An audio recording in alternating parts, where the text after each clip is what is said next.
a todos e todas, meu nome é Jânio, eu sou engenheiro agrônomo e integro aí a equipe técnica da Coopera. Neste vídeo nós vamos trabalhar a adubação do pomar cítrico. Nós vamos subdividir esse tema em adubação de solo, a adubação foliar e trabalhar um pouco da calagem. Neste ponto, a adubação ele é um fator primordial para a produção dos citros. Poucas pessoas dão a importância devida para esse tema, em virtude de considerar os citros uma cultura, ainda que se produz muito bem, diga de passagem, com pouca atenção que a gente observa para a questão da adubação correta.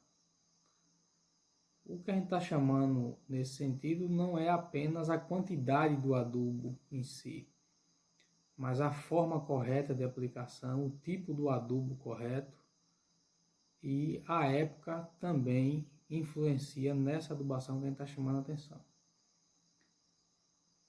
Adubar é um processo que envolve diversos fatores. O fator planta é a gente está adubando a planta. O fator ambiental, com as condições ambiente de insolação e de umidade do solo, é outro. O fator humano, que está ali na adubação, ou com a máquina ou manual, é outro. E o adubo, por si só, já é o grande fator. Então, observem vocês que não é fácil, não é como as pessoas costumam dizer por aí, que é muito fácil adubar, e não é. O que a gente observa nessa trajetória é que a gente tem excelentes fontes de adubo, mas que muitas vezes estão sendo mal aplicadas ou aplicada de forma errada, equivocada. O interessante aqui, nós vamos trabalhar algumas questões mais relevantes, alguns macetes aí para a adubação. Bom, mas para a gente falar em adubação do pomar cítrico, a gente aduba por dois motivos. Um é por uma necessidade real da cultura, que a gente observa que a planta está necessitando dessa adubação. E a outra outro motivo, é quando a gente detecta, mesmo não sendo visível, que a planta não mostrou ainda, a gente detecta uma baixa nesse reservatório do solo, né, de nutrientes que a gente está chamando. Aí eu vou chamar aqui a atenção para alguns quesitos. Não se faz adubação de pomar cítrico sem análise química do solo, análise física do solo, e quando se tem uma outra análise, que é a análise foliar, e você completa aí todo o estudo, todo o entendimento do sistema solo, planta, para poder a gente conseguir efetivamente fazer uma adubação correta. Então é indispensável as análises química e física do solo e de folha.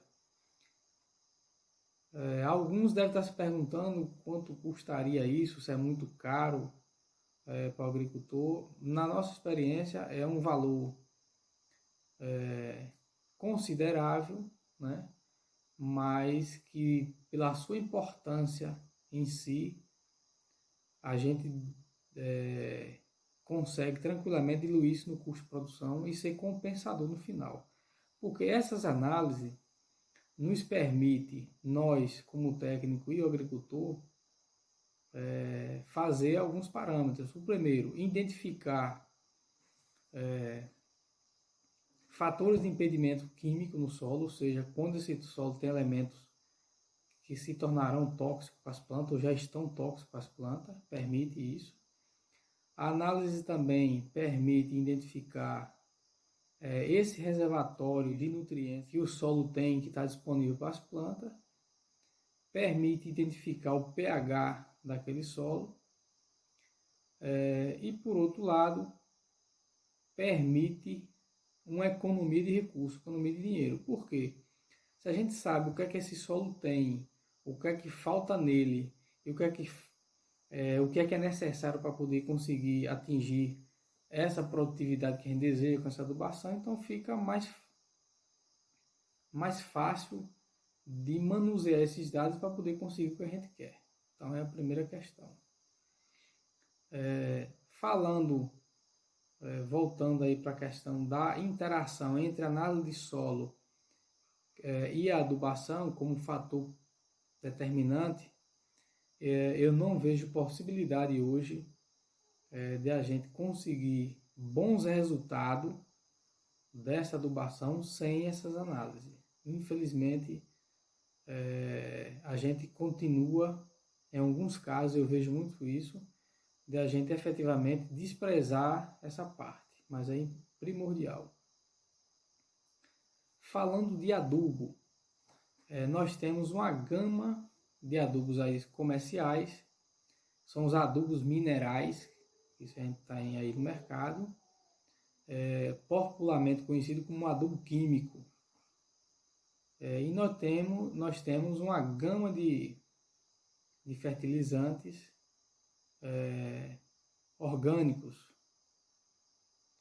Aí nós temos a parte dos estercos, os diversos, nós temos as palhadas produzidas na própria propriedade, e nós temos aí uma gama de adubos verdes também, que a gente vai detalhar isso logo mais na frente. Então, nós temos uma fonte mineral e uma fonte orgânica, mas que a gente vai necessitar de todas elas para poder balancear essa adubação. Mas vamos lá, vamos detalhar aqui e começar a detalhar essa parte da adubação. Primeira questão, o pomar cítrico, de modo geral, necessita de uma gama de nutrientes para poder ser efetivamente bem nutrido. Nutrição é um fator que depende da adubação. Então não significa que colocar adubo na planta significa que a planta vai estar nutrida. Pelo contrário, às vezes pode desbalancear o sistema e você desnutrir a planta. Acontece isso muito com nós seres humanos. Não significa que a gente comer, no popular aí como a gente chama, grande quantidade de comida, se alimentar pela grande quantidade de comida, significa que está nutrido. Pelo contrário, às vezes não resolve muita coisa. Mas vamos lá, voltando para a planta. Então a planta precisa de nitrogênio, olha os nutrientes. Nitrogênio, fósforo, potássio, que a gente chama aí de um NPK, precisa de cálcio, magnésio e enxofre, precisa de cloro, precisa de ferro, cobre, manganês, molibdênio, cobalto, precisa de níquel. Estou dando aqui exemplos, né? Para a gente não ser muito prolixo disso, muito longo, a planta necessita um pomar cítrico de em torno de 16 nutrientes para poder completar seu ciclo, né? Completar a sua nutrição. Isso é o que a gente está chamando de critério de essencialidade. Mas vamos destacar alguns elementos para a gente entender algumas questões de solo para poder entender. De modo geral, no nosso território, litoral norte agreste baiano, a grande maioria dos solos são necessitados, aí eu cito solos, latossolos amarelos, latossolos vermelho por acaso e porventura, mas tem uma predominância dos latossolos amarelo. A gente tem uma necessidade grande de fósforo pela sua baixa natural, né? Material de origem de formação. Então o fósforo ele tem um caráter indispensável para os citros, o potássio, o nitrogênio, o cálcio, o magnésio, assim como o boro, o zinco, ou seja, tem uma diversidade de nutrientes que são essenciais para os citros, que sem eles a gente não tem laranja, não tem produção. Vou dar um exemplo para a gente ilustrar essa fala, no sentido de dizer o seguinte, um exemplo, na época da florada é comum que se aplique via fertilização foliar cálcio e boro, né, para a abertura da flor e o pegamento da flor, né, dois nutrientes essenciais. Cálcio, boro e zinco para a questão enzimática, abertura e fechamento da flor, pegamento da flor, formação do tubo polínico para poder ocorrer a polinização de modo geral. Ou seja, tem uma diversidade de funções. O cálcio, junto com o fósforo, está muito ligado ao desenvolvimento inicial da planta ali, quando a gente planta faz um plantio jovem, né? Plantio novo. Está muito ligado à formação das raízes. O cálcio está muito ligado à rigidez, à resistência da planta ao ataque de patógenos, de pragas e doenças. Ou seja, se a gente fosse listar aqui a diversidade de funções fisiológicas que esses elementos químicos nutricionais têm na planta, a gente conteúdo para um outro vídeo aula. O que eu estou querendo chamar a atenção é o agente nutre a planta adequadamente, o balanceamento nutricional, ou infelizmente a gente vai continuar jogando adubo na planta, a planta não respondendo, a gente gastando dinheiro, saindo dinheiro do bolso e entrando praticamente quase nada de retorno. Isso que a gente tem que chamar a atenção. Um outro quesito ainda relacionado à parte da adubação, nutrição de planta, é a respeito da calagem. Aqui eu peço humildemente, não tenho vergonha de dizer isso, uma centena de vezes se for preciso, parem de aplicar calcário em pomar cítrico sem análise química do solo. Isso é um risco extremamente alto. É preciso ter análise química, no mínimo análise química do solo para poder se aplicar calcário. Não se aplica calcário recomendado por pessoas leigas, que não têm conhecimento técnico e que não dispõem de análise de solo para fazer isso. Não façam isso. Em vez de você estar ganhando dinheiro, estão perdendo dinheiro, não está resolvendo nada do pomar de vocês, e vocês podem ter um complicador muito sério de fósforo, de travamento de nutriente, e uma série de outros prejuízos. Então, análise química do solo na mão e pessoas qualificadas para fazer isso. Tá assim, então voltando à questão da calagem, primeiro, nem todo solo necessita de calcário, necessita de correção. E quando necessitar, aí vai duas questões importantes. Tem vários tipos de calcário. O calcário calcítico, como o próprio nome já diz, ele tem uma quantidade extremamente alta de cálcio. O dolomítico tem uma quantidade de cálcio e magnésio, né, parecidos. E o magnesiano tem apenas uma quantidade expressiva de magnésio e traços de cálcio. Quem vai determinar a quantidade de calcário,